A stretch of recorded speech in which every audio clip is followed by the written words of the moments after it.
Technology, technology, technology. Surely it isn't just a concept that we just know yesterday or weeks ago, months ago. No. It is something practical that we've been using for years, for centuries even. We've been using technologies for daily uses, for academic uses, and all sorts of things in our lives. Did it give us any good? It depends. But what I'm going to talk today is what technology gave us and what technology affect what students do in their English learning. And I'm Muhammad Zhafran Syafiq Putra Wahyudin will be your guide today. Coming right up, the first point, accessibility and flexibility. Accessibility, it is something we know.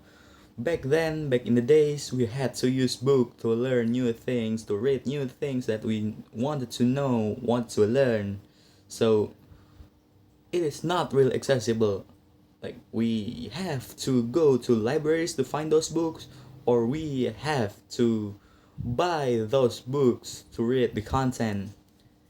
It's not really accessible. You can expect all people to buy those books. Economy is not something that we can straight call that this country people will buy that book for learn. No. Then for the flexibility, of course, it's not real flexible. The time when you're borrowing a book from a library, it's limited and you have to return it when the time comes. So it is hard, but with right now in this moment, you can easily access the learning points, learning what do we call it? Learning materials from online, such as Duolingo, perhaps YouTube, Google, wherever you want it to be. They're all over in your handheld. The second point, interactive and engaging tools. As a student myself, I found myself often get bored when I'm studying. Like when I just sit all day right here on the spot, reading, writing, speaking to myself in English, maybe.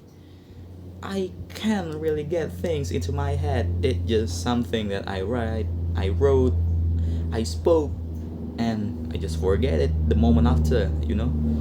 But with technologies, you can surely make learning far more interesting with online quizzes, online games, or even just watching YouTube's. That is something that would really change the way of studying. It keeps me interested in the subject, it keeps me engaged with the content, and with that, because of the fun that I feel when I'm learning, I can get things easily into my head. The third point, real life communication and global connectivity. Real life communication, of course, as you know, you name it, Zoom, Google Meets, or even just WhatsApp calls. You can directly be connected with people. And there, maybe you can speak English with people, with someone you know, or people that you don't know, that you can interact with them. You talk, you speak right with them in English to improve, to enhance your skill. Then, the global connectivity, social media, in Instagram, in Twitter that we call now X. There you can meet people and see what they're talking about. And when they're talking about something that you know and you wanted to argue with their arguments, you want to go against their arguments, you can easily write there a comment or more comments to show your point. I like to do that myself to improve my skills. That is really useful instead of just sitting and writing on my textbooks with no point to really understand what I'm writing with. That's really useful, no? The fourth point, personalized learning and AI supports. By personalized learning, I mean study plans. And as you make study plans, you will know what you are going to learn next, what you need to learn next. Without study plan, you will sometimes repeat what you're already good at, even though you know you are still lacking at one point of that subject. Like, for example, if I am still bad at my grammar, I will focus on my grammar first before I step up into my speaking skills. And the next one, AI supports.